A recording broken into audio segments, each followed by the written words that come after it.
Frédéric est né en 1968, il est né en Bretagne, on l'a bien compris, à Rennes. Voilà. Ensuite, il s'est exporté aux mines de Nancy. Voilà. Et est-ce que tu as lu le dernier livre de ta présidente des mines de Nancy, qui était notre invitée la semaine dernière au Board Member Business Club?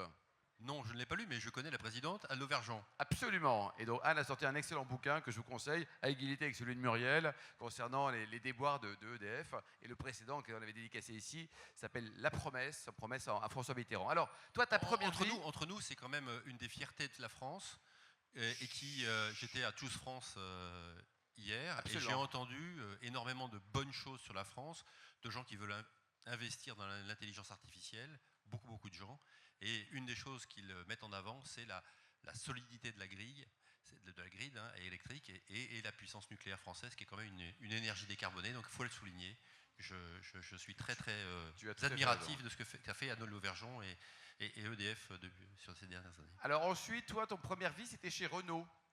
Tu as passé combien de temps chez Renault et tu as eu quel type de job? C'est mon premier job. Ouais. J'étais chef d'atelier en emboutissage pendant 4 ans et demi. J'avais 25 ans, 80 personnes à gérer en 3-8, qui avaient 49 ans de moyenne d'âge, 13 nationalités. Ouais. Je vous assure, je ne me suis pas ennuyé. J'ai appris l'humilité. J'ai appris aussi pas mal de choses autour de l'alcoolisme dans ces milieux-là et de la sécurité autour du travail. Donc ça a été vraiment très formateur. Ensuite, donc, tu passes dans le multimédia, tu étais chez qui? J'étais chez Monsieur Breton, ouais. Thomson Multimédia, ouais. la boîte dont Alain Juppé avait dit qu'elle valait 1 euro et que Thierry Breton avait fait renaître d'une certaine manière de ses cendres. Et puis, on était dans la division grand public, télévision, et on était vendu à des Chinois, TCL. Bon, et ça s'est pas très bien passé jusqu'au bout.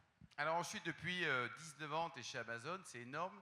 Donc tu as commencé par intégrer le groupe, tu as intégré le groupe en tant que directeur financier, c'est ça? Oui, manager financier. Manager financier. Pas directeur encore. Tu n'étais pas directeur encore. Voilà, on était 18 à Paris dans un petit loft. Il y avait 75 personnes dans un entrepôt à Bogny-sur-Bionne. Et puis, on s'est attaché à faire 3 choses. Augmenter le choix, baisser les prix et livrer rapidement. C'est tout ce qu'on a fait pendant 19 ans. Et maintenant, on est 25 000 en France. 25 000 en France, combien de personnes dans le monde? 1 500 000.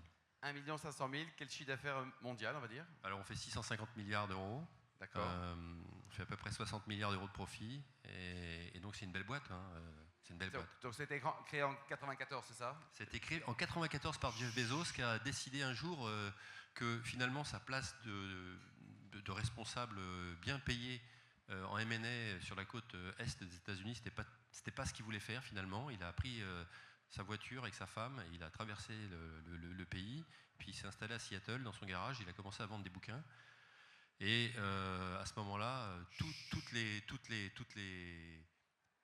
la presse financière expliquait qu'avec des free cash flow négatifs, cette boîte allait disparaître assez vite. D'ailleurs, c'était Lehman Brothers qui a dit ça. Et voilà, donc il a fait ça, et puis il a fait ça sur le livre. Toujours pareil, le choix, le prix et la rapidité de livraison. Et puis il a multiplié ça à toutes les catégories. Enfin, il s'est aperçu qu'on avait besoin de capacités importantes d'IT pendant la période de Noël pour livrer les clients qui étaient très nombreux à ce moment-là pour commander. Et il s'est dit, mais cette capacité IT, je ne m'en sers pas pendant le reste de l'année, donc je vais la louer. Et il a créé AWS en faisant ça.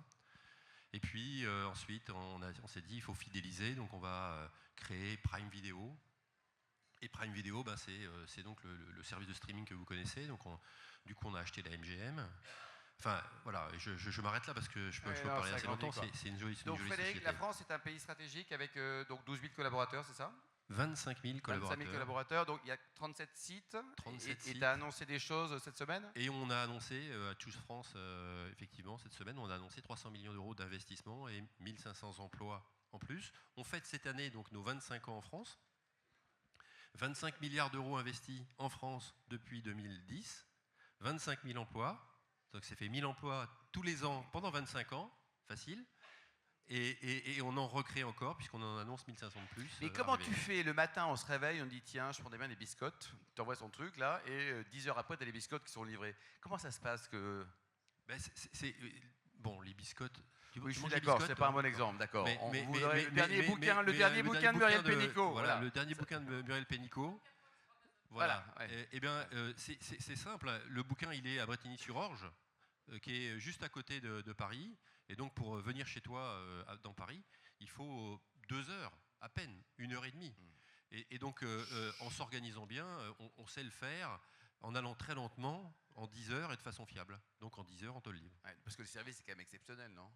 Ouais, on travaille là-dessus. Hein, on travaille là-dessus. Bon. Les gens ne veulent que être servis quand ils ont décidé d'être Frédéric, servis. on dit que tu es le fossoyeur du petit commerce français.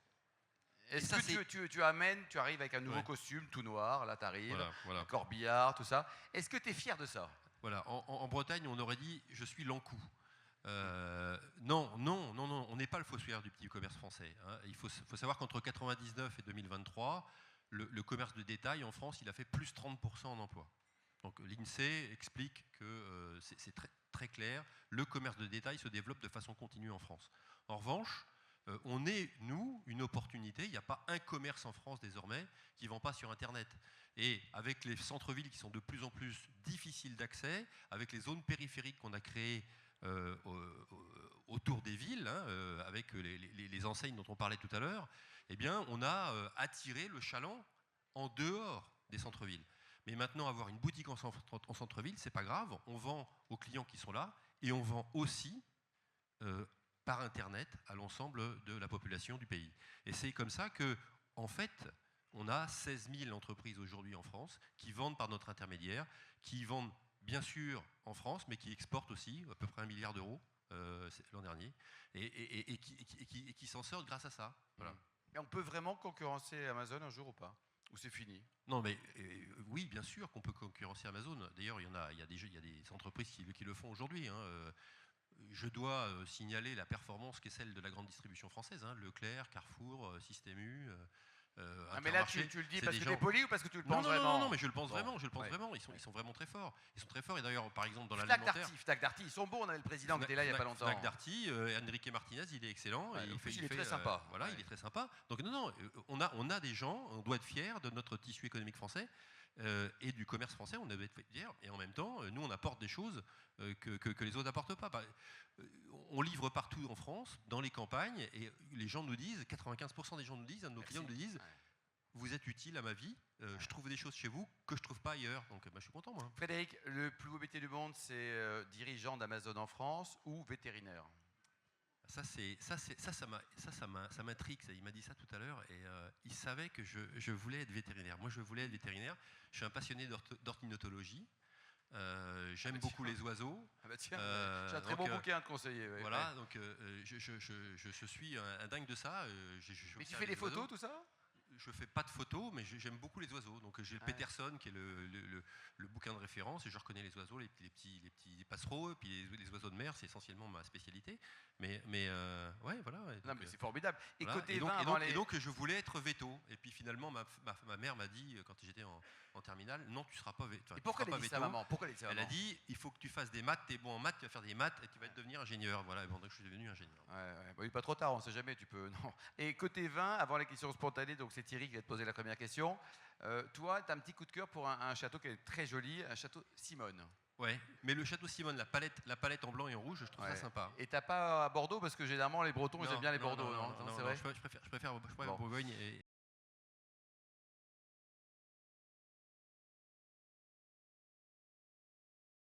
Pour l'agriculture, on a une formidable start-up française qui s'appelle agriconomie.com, qui est tenue d'ailleurs par Paulin Pasco, qui est un de mes amis.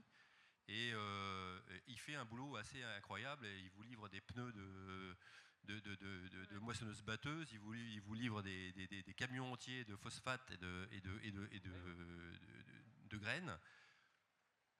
Je lui laisse ce business-là pour l'instant.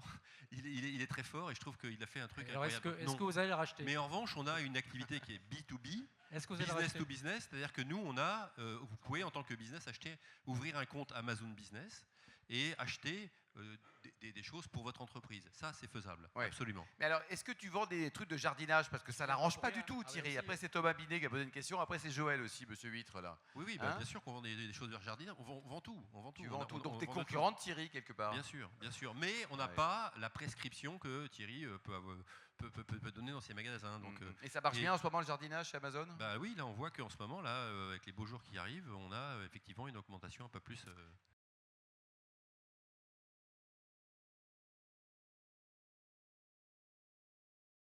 Oui, bien sûr que la FNAC a un avenir en France. Bien sûr que les libraires, vous auriez pu me parler des libraires, ont un avenir en France. Saviez-vous qu'il y a 550 libraires de plus entre 99 et 2023, entre 2019 et 2023, sur 5 ans. 500 libraires de plus. Aujourd'hui, la FNAC, les libraires et l'ensemble de ces secteurs physiques ont un avenir et doivent exister. On a besoin de promouvoir la lecture à un moment donné où la lecture baisse en France. On a besoin de la rendre plus accessible, moins chère. Or, entre nous, on fait exactement l'inverse. On est en train de se dire, désormais, pour acheter un livre en ligne, on paye 3 € supplémentaires, donc on rend la lecture plus chère, et on s'aperçoit que les gens se dirigent du coup vers les livres d'occasion. Alors on dit, on va mettre une taxe sur les livres d'occasion. Enfin, c'est un truc de fou. Il faut absolument qu'on fasse l'inverse, et que chacun de ces acteurs-là, libraires, grandes surfaces, FNAC, fasse feu de tout bois pour promouvoir la lecture, pour que les gens se dirigent vers cette... Absolument. Et quel type de lecture? Travailler demain. Bon, Frédéric, il est formidable, on peut l'applaudir. Merci beaucoup, Frédéric.